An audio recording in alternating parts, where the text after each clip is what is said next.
Welcome back to MS Telugu YouTube channel. ఇవాళ వచ్చేసి మనం తెలుసుకున్న టాపిక్ ఏంటంటే బేబీ గర్ల్ టిఫా స్కాన్ అండి. ఏంటంటే నేను ముందుగా ప్రీవియస్గా early pregnancy scan, NT scan అన్నీ బెటర్ కదండి. బేబీ గర్ల్ స్కాన్ ఇది అనేది నాదే అండి, టిఫా స్కాన్ అనమాట. నాకు 2025లో ఈ స్కాన్ అనేది తీశారు రీసెంట్గా. ఒకవేళ మీకు ఏంటంటే మీ బేబీ జెండర్ తెలుసుకోవాలంటే ఆ స్కాన్ ఈ స్కాన్ని కంపారిజన్ చేసి తెలుసుకోవచ్చు. ఇది వచ్చేసి నా బేబీ గర్ల్ టిఫా స్కాన్ అండి. ఇందులో వచ్చేసి నేను బేబీ గర్ల్ అని ఎలా తెలుసుకున్నానో మీకైతే చెప్తాను. అంటే మనం ఎప్పుడు కానీ స్కాన్ తీసినప్పుడు ఎలా అంటే ఫస్ట్ హెడ్ నుంచి బాటమ్ వరకు చూస్తారనమాట డాక్టర్స్. అలానే మీకు నేను కూడా అలాగే ఎక్స్ప్లెయిన్ చేస్తూ ఉంటాను. మీరు కనుక నా ఛానల్ని ఫస్ట్ టైం చూస్తున్నట్టయితే ప్లీజ్ సబ్స్క్రైబ్ చేసుకోండి, లైక్ చేయండి అండ్ షేర్ చేయండి గాయస్. ఇది వచ్చేసి టిఫా స్కాన్ అనమాట. ఇది వచ్చేసి నా ప్రజెంట్ ప్రెగ్నెన్సీ వచ్చేసి నాకు ఏంటంటే లాస్ట్ పీరియడ్స్ 5th 9th 2024లో వచ్చిందనమాట. నాకు లాస్ట్ పీరియడ్స్ కాన్సెప్షన్ అంటే స్పాంటేనియస్. అంటే కొందరికి ఏంటంటే IUI IVF అలా చేయించుకుంటారు కదండి, అక్కడ వాళ్ళకి అలా మెన్షన్ చేస్తారనమాట. నాకు స్పాంటేనియస్ అంటే నార్మల్గా వచ్చింది కాబట్టి నాకు స్పాంటేనియస్ అని ఇక్కడ మెన్షన్ చేస్తారన్నట్టు. EDD డేట్ ఆఫ్ డెలివరీ అంటే మనకు నార్మల్గా డేట్ క్యాలిక్యులేట్ చేసుకుంటాం చూడండి. అలా క్యాలిక్యులేట్ చేసుకుంటే నాకు 12th 6th 2025లో నాకు లాస్ట్ EDD డేట్ వచ్చిందనమాట. అలాగే స్కాన్లో చూస్తే కూడా నాకు ఎగ్జాక్ట్ డేట్ వచ్చిందనమాట, అది కూడా మెన్షన్ చేశారు. అండ్ మెటల్ బ్లడ్ గ్రూప్ అంటే నాది వచ్చేసి బ్లడ్ గ్రూప్ ఏంటంటే A పాజిటివ్ అన్నమాట. హైట్ వచ్చేసి 162.6 cm. అంటే ఇవన్నీ ఏంటంటే స్కాన్లో మ్యాండేటరీ అనేది. కొందరికి ఏంటంటే హైట్ ప్రాబ్లం ఉన్న కొందరు హైట్ తక్కువ ఉన్న వాళ్ళు ఉంటారు చూడండి, అవన్నీ మెన్షన్ చేసుకుంటూ ఉంటారన్నమాట. నాకు కొంచెం బ్యాడ్ హిస్టరీ ఉందన్నమాట. ఆ హిస్టరీ గురించి నాకు అన్నీ మెన్షన్ చేశారన్నట్టు. ఆబ్జెక్టివ్ హిస్టరీ చెప్పాను కదండి, నాకు బ్యాడ్ హిస్టరీ ఉందని చెప్పేసి. నాకు 2 times ఏంటంటే మిస్క్యారేజ్, ప్రీటర్మ్ బేబీ పుట్టి చనిపోయింది అన్నమాట. అందుకనేసి నాకు ఏంటంటే బ్యాడ్ హిస్టరీ అని చెప్పేసి ఇందులో మెన్షన్ చేశారు. 2019లో నాకు neonatal death by 28 weeks baby అన్నమాట. అండ్ 2020లో కూడా neonatal death 28 weeks baby. And నాకు 2021లో వచ్చేసి లైవ్ బర్త్ అనమాట. అంటే నాకు పాప పుట్టింది అనమాట 38 weeksకి. అదన్నమాట నాది వచ్చేసి బ్యాడ్ హిస్టరీ. ఎగ్జామినేషన్ అంటే ఏంటంటే నాకు 23 weeksకి వచ్చేసి స్కాన్ తీశారండి. 23 weeksకి 23rd January 2025లో ఈ స్కాన్ అనేది తీశారన్నమాట. డేట్ వచ్చేసి 23rd January 2025 రోజు తీశారు. అండ్ టైమింగ్ వచ్చేసి 11:58. డిపార్ట్మెంట్ అంటే మియాపూర్. అంటే నేను ఈ స్కాన్ చూపించుకునే హాస్పిటల్ వచ్చేసి చాలా హెవీ బ్రాంచెస్ ఉన్నాయండి హైదరాబాద్లో. అందుకనేసి మాకు నియర్ బై ఉండేది మియాపూర్ బ్రాంచ్ అని చెప్పేసి నేను మియాపూర్లో స్కాన్ అనేది తీయించుకున్నాను అనమాట. Scan details fetal anomaly scan అంటే చాలామంది ఏంటంటే టిఫా స్కాన్ అని టిఫా అని మెన్షన్ చేయరండి. ఇది ఫీటల్ అనిమల్ స్కాన్ అంటారు. మనకు డాక్టర్స్ ఇలా సజెస్ట్ చేసేది, మనకు టిఫా అని మెన్షన్ చేయరు. ఇది వచ్చేసి మనకి ఎన్ని వీక్స్ మధ్యలో తీస్తారంటే 19 weeks నుంచి 24 weeks మధ్యలో తీస్తారనమాట. ఆ టైంలో తీస్తేనే ఇది ఎగ్జాక్ట్ అనేది మనకు తెలుస్తుంది అనమాట. అల్ట్రాసౌండ్ అంటే అల్ట్రాసౌండ్లో వచ్చేసి మనకి ఏంటంటే ట్రాన్స్ అబ్డోమిన్, ట్రాన్స్ వజైనల్. అంటే కొందరికి ఏంటంటే మీకు ఈ స్కాన్ గురించి తెలియదండి. కొందరికి అబ్డోమిన్ అంటే స్టమక్ పై నుండి తీస్తారు, కొందరికి వజైనల్ అంటే కింద నుండి తీస్తారనమాట.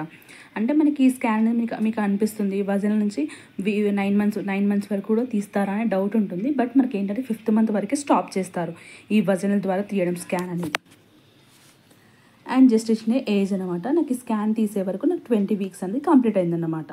ఈ స్కాన్ నేను చెప్పాను కదండి, మన బేబీ వచ్చేసి ఎప్పుడు కానీ హెడ్ పార్ట్ నుంచి బాటమ్ పార్ట్కి చూస్తారని. ఇది వచ్చేసి బయోమిస్ట్రీ అంటే మన బేబీ యొక్క డీటెయిల్స్ అనమాట. ఇది BPD అంటే బైప్రొడెన్షియల్ డయామీటర్, OFD అంటే ఆర్థోపెటిక్ ఫీటల్ డయామీటర్, హెడ్ సర్కంఫిరెన్స్, ఇవన్నీ అన్నమాట. ఏమంటే మన బేబీ యొక్క హెడ్ ఉంటుంది కదండి, వాటి యొక్క ఎవ్రీ పార్ట్ అనేది మెజర్మెంట్ చేస్తారు. ఎందుకంటే మన బేబీ అనేది డెవలప్మెంట్ అనేది హెడ్లో చాలా చాలా మ్యాండేటరీ అనేది. ఎందుకంటే బ్రెయిన్ డెవలప్మెంట్ కానీ అందులో చిన్న లోపం వచ్చినా మన బేబీ అనేది ఏమన్నా ప్రాబ్లంతో ఫేస్ చేస్తారని చెప్పేసి ఎవ్రీ పార్ట్ని వాళ్ళు ఏంటంటే మెజర్మెంట్స్ బట్టి చూస్తారన్నమాట. అండ్ నెక్స్ట్ వచ్చేసి ఇవన్నీ హెడ్ సర్కంఫిరెన్స్ అండి. హెడ్ యొక్క మన హెడ్ బాటమ్ ఎలా ఉంది ఇవన్నీ క్లియర్ డీటెయిల్స్ అన్నమాట. వచ్చేసి BPD అండ్ ఫీటల్ లెంత్ అంటే ఫీటల్ లెంత్ వచ్చేసి అప్పుడు ఎంత ఉంది, బైప్రొడెన్షియల్ డయామీటర్ అని చెప్పేసి ఫీటల్ లెంత్ ఎంత ఉంది. అండ్ ఎస్టిమేటెడ్ ఫీటల్ వెయిట్ అంటే మన బేబీ యొక్క ఫీటల్ వెయిట్ అంటే మన బేబీ యొక్క వెయిట్ ఎంత ఉంది అనేసి దాన్ని ఎలా చూస్తారంటే BPD biparietal diameter, head circumference and abdominal circumference and fetal length అనమాట. వీటన్నిటిని మెజర్మెంట్ చేసి మనకి ఏంటంటే ఫీటల్ లెంత్ ఎంత ఉందని మెజర్ చేస్తారనమాట. నాకు 20 weeks వరకు నా బేబీ యొక్క మెజర్మెంట్స్ అనేది ఎంత ఉందంటే వెయిట్ అనేది 298 grams ఉంది. And foetal heart is activity అంటే కొందరికి ఏంటంటే హార్ట్ అనేది కొందరికి హార్ట్ అనేది ఇట్లా గుండె కొట్టుకోవట్లేదని చెప్తారు. అండ్ నెక్స్ట్ ఇలా కొన్ని ప్రాబ్లమ్స్ ఉన్నాయని చెప్తారు కదండి. కొందరికి హార్టే ఏర్పడలేదు, హార్ట్ లేకుండా ఉంది బేబీ అని చెప్తారు కదండి, అలా అన్నమాట. నాకైతే ఫీటల్ హార్ట్ ఈస్ విజువలైజన్ అంటే అగుపించిందని. ఫీటల్ మూమెంట్స్ ఈస్ నార్మల్ అంటే కొందరికి ఏంటంటే ఫీటల్ మూమెంట్స్ అని కూడా తెలియకుండా ఉంటుంది కదండి. అలాంటి వాళ్ళకి ఇక్కడ నో అని మెన్షన్ చేస్తారు. నాకు ఫీటల్ మూమెంట్స్ అని నార్మల్గా ఉన్నాయి కాబట్టి నార్మల్ అని మెన్షన్ చేస్తారనమాట. And foetal heart rate 154 beat per minute. అంటే నేను బేబీ గర్ల్ అని ఎలా ఫైండ్ అవుట్ చేస్తాను అంటారు కదండి. నాకు ప్రీవియస్ బేబీ కూడా 170-150 ఎబోనే ఉంది. అంటే నార్మల్గా 150 ఎబో ఉంటే బేబీ గర్ల్, 150 బిలో ఉంటే బేబీ బాయ్ అని. ఇది ట్రూ కాదు, బట్ అందరికైతే ట్రూ కాదు. బట్ నా విషయంలో మాత్రం నాకు ట్రూ అయిందండి, చెప్తున్నాను వినండి. అందరికైతే ట్రూ కాదు, బట్ నాకైతే ట్రూ అయిందని చెప్తున్నాను. And placenta site posterior high, అంటే ప్లెజెంటా కూడా మా ఫస్ట్ బేబీకి వచ్చేసి పోస్టీరియర్ హై ఉందన్నమాట. అందుకే నేను ఈ బేబీ కూడా నేను బేబీ గర్ల్ అని ఇలా ఫిక్స్ అయ్యాను అనమాట.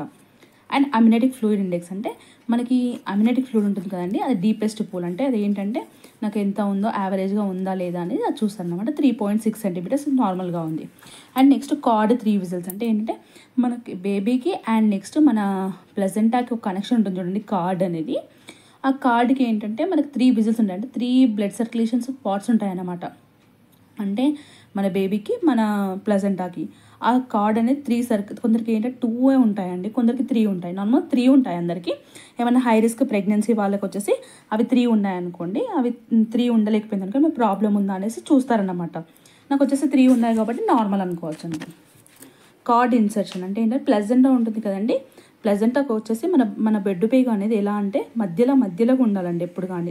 సెంట్రల్లో ఉండాలి. సైడ్కి ఇటు సైడ్కి ఉందనుకోండి ఏంటంటే బ్లడ్ సర్క్యులేషన్ సరిగ్గా ఉండదు, బేబీకి ఏమైనా ప్రాబ్లం అయ్యే ఛాన్స్ ఉంటుందన్నమాట. అందుకే కార్డ్ ఇన్సర్షన్ అనేది సెంట్రలే ఉందని నాకు ఇందులో మెన్షన్ చేశారు. హెడ్ నార్మల్ స్కెల్ షేప్, అంటే హెడ్ యొక్క పార్ట్స్ ఉంటాయి కదండి, ఇప్పుడు మన బ్రెయిన్ యొక్క బొక్కలు అంటారు చూడండి, వెముకలు, అవన్నీ స్కెల్ షేప్ అనేది ఎలా ఉంది, నార్మల్గా ఉందంటే నార్మల్గా ఉందన్నమాట. Brain hemisphere, ventricle and mid brain. అవన్నీ అంటే ఏంటంటే మన బ్రెయిన్ అంటే కొందరికి ఏంటంటే చిన్న మెదడు, పెద్ద మెదడు అని అంటారు కదండి. వీటి యొక్క మెజర్మెంట్స్ ఎలా ఉన్నాయి, బాగున్నాయా లేవా అనేసి వాటిని కూడా చెక్ చేశారనమాట టిఫా స్కాన్లో. అండ్ నెక్స్ట్ మన వచ్చేసి face, no facial graphs and eyes and nose and marble appear. అంటే ఏంటంటే కొందరికి ముక్కు దగ్గర ఇలా కోసినట్టు ఇలా రావడము, కొందరికి ఏమంటారు, కొందరికి స్కిన్ లేకపోవడం, ముక్కు దగ్గర కోసినట్టు రావడం, కొందరికి పెదాలపైన కోసినట్టు రావడం అలా జరుగుతుంది చూడండి. అది అనేది ఏమన్నా ఉందా అని నాకు చెక్ చేశారనమాట. ఇది కూడా నాకు నో ఏమీ లేదని చెప్పారు. స్పైన్, నో స్పైన్ బ్రిఫెడ్ ఇన్, ఏమంటారంటే మన బొక్కల మీద గడ్డల్లా ఏర్పడతాయి చూడండి చాలామందికి, అలా ఏమన్నా ఏర్పడ్డాయా అని చెప్పేసి దాంట్లో కూడా స్కాన్లో చూశారు. అది కూడా నో, నాకేం లేదు. నెక్ అండ్ స్కిన్, కొందరు నెక్ మీద కూడా ఏంటంటే గడ్డలాగా ఏర్పడడం అలా జరుగుతుందన్నమాట. అది వచ్చేసి ఎంత ఉందని చెప్పేసి అది కూడా ఫైండ్ అవుట్ చేశారు. అది కూడా నాకు ఏం లేదు. అండ్ న్యూక్లియర్ ఫోల్డ్ థిక్నెస్ అంటే ఏమంటారు, మన నెక్ యొక్క థిక్నెస్ ఎంత ఉంది, 4.5 mm ఉందన్నమాట. ఇది కూడా మనకి ఇంతకన్నా తక్కువగా ఉందనుకోండి, మనకి ఏంటంటే మన డేంజర్ ఇష్యూస్ ఏమైనా జరిగే ఛాన్స్ ఉంటుంది. అంటే ఏంటంటే మన బాడీకి, మన బ్రెయిన్కి, మన బాడీకి అంతా ఏమంటారు ఇన్ఫర్మేషన్ అనేది ప్రొవైడ్ చేసేది నెక్కే కదండి. అందుకని ఆ థిక్నెస్ ఎంత ఉందని అది కూడా మెజర్మెంట్ చేస్తారనమాట. థ్రాక్స్ అంటే లంగ్స్ కానీ అవి ఎలా ఉన్నాయి, ఆ పేరింగ్ నార్మల్ అనమాట. అండ్ నెక్స్ట్ హార్ట్ అనమాట. హార్ట్ ఎలా ఉంది, normal 4 chambers view and normal outflow tracks and normal 3 whistles view and normal 3 whistles tracker view. అంటే ఏంటంటే మనకి ఇప్పుడు నార్మల్గా హార్ట్ ఉంటుంది కదండి, హార్ట్లో వచ్చేసి మనకు 4 chambers ఉంటాయి కదండి.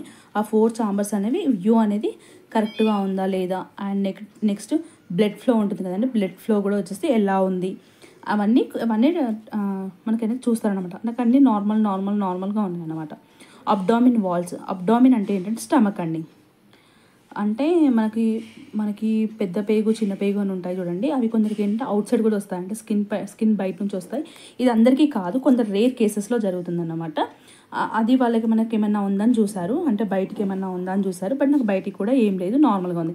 GIT stomach and GIT apparent normal, అంటే మన స్టమక్ ఉంటుంది చూడండి, స్టమక్ అవన్నీ కూడా బయటికి ఏమన్నా ఉన్నాయా లేకపోతే నార్మల్గా ఉన్నాయా లేదా, సైజెస్ ఇట్లా అవన్నీ చూసారు, అవన్నీ కూడా నార్మల్ అనమాట. యూరినరీ ట్రాక్ అంటే మనకి యూరినరీ ట్రాక్ ఉంటుంది చూడండి, అంటే మనకి బ్లాడర్ అంటే ఏంటంటే మనకు మూత్ర సంచి, కిడ్నీలు ఇవన్నీ అపేరింగ్ నార్మల్. అంటే కొందరికి పుట్టుకతోటే ఏమంటారు బ్లాడర్ అనేది వాపుగా ఉండదు అలా అని చెప్తారు కదండి, అవి ఏమైనా ఉన్నాయా అని చూసారు, అవన్నీ కూడా నాకు నార్మల్గా ఉన్నాయి. అండ్ ఎక్స్ట్రెమిటీస్ అంటే ఏంటంటే మనకు బొక్కల మధ్యలో జాయింట్స్ ఉంటాయి చూడండి. జాయింట్స్ అనేవి ఎలా ఉన్నాయి, hands, feet, arms, legs joints are appearing in normal. అంటే కొందరికి చేతులు అతుక్కొని రావడం అలా జరుగుతాయి కదండి, అదేమి లేకుండా నాకు నార్మల్గా ఉందని చెప్పారు. Left foot, left arms, left forearm and foot ఇవన్నిటి మెజర్మెంట్స్ చూసారన్నమాట. నాకు అన్నీ నార్మల్గా ఉన్నాయి. డాప్లర్ అల్ట్రాసౌండ్ ఇదే అండి నేను చెప్పాను కదండి. యూరినరీ యాంట్రీ అంటే ఏంటంటే మనకి ఇప్పుడు ఏంటంటే ఋతుక్రమం అయ్యే డెవలప్మెంట్ ఉంటుంది చూడండి, అంటే గర్భసంచి డెవలప్మెంట్ ఎలా ఉంటుందో అదన్నమాట. నాకు దాన్ని కూడా చూసారన్నమాట. నేను చెప్పాను కదండి బేబీ గర్ల్ అని చెప్పేసి. ఆ బేబీ గర్ల్ని ఎలా తెలుసుకున్నానంటే ఈ పిఐ వాల్యూస్ని బట్టి నేను తెలుసుకున్నాను అన్నమాట. కావాలంటే మీరు ఏంటంటే యూరినరీ యాంట్రీ అని మీరు మెజర్మెంట్ మీరు ఒకవేళ గూగుల్లో సెర్చ్ చేసినా కూడా మీకు ఏంటంటే మన యొక్క బేబీ డెవలప్మెంట్ సిస్టమ్ అనేది, ఉమెన్స్ యొక్క బేబీ డెవలప్మెంట్ సిస్టమ్ అనేది మనకి ఇందులో మెన్షన్ చేస్తారన్నమాట. వాటి యొక్క అంటే ఫ్యూచర్లో ఫర్దర్గా బేబీ వచ్చేసి మా బేబీ పెద్ద అయ్యాక మనకు అన్ని పార్ట్స్ పర్ఫెక్ట్గా ఉంటేనే మనకి ఏంటంటే బేబీ అనేది బాగుంటేనే మదర్కి అండ్ కొంచెం హ్యాపీగా ఉంటుంది కదండి. అందుకనేసి నాకు ఎవ్రీ అనేది చూసారనమాట. అండ్ సర్వైకల్ అసెస్మెంట్ అంటే నాకు ఏంటంటే ప్రీవియస్గా 2 times మిస్క్యారేజ్ జరిగిందని చెప్పాను కదండి. అందుకనేసి నాకు ఏంటంటే కామెంట్లో ఏమని మెన్షన్ చేశారంటే సర్క్లాజిన్ ఇన్ స్టాచ్యూ అని ఆ విధంగా నాకు మెన్షన్ చేశారన్నమాట. మీరు కనుక నా ఛానల్ని ఫస్ట్ టైం చూస్తున్నట్టే ప్లీజ్ సబ్స్క్రైబ్ చేసుకోండి, లైక్ చేయండి అండ్ షేర్ చేయండి.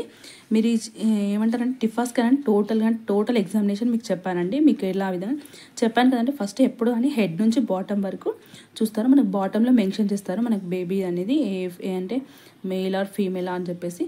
అంటే అందరికీ మెన్షన్ చేస్తారని చెప్పలేను. బట్ ఏంటంటే నాకేంటంటే కొంచెం హై రిస్క్ ప్రెగ్నెన్సీ కాబట్టి నాకు ఏంటంటే ఇందులో అనేది నాకు మెన్షన్ చేశారన్నమాట. థ్యాంక్ యూ అండి. Thank you for the watching my video అండి. ప్లీజ్ సబ్స్క్రైబ్ చేసుకోండి, లైక్ చేయండి అండ్ షేర్ చేయండి. Thank you guys.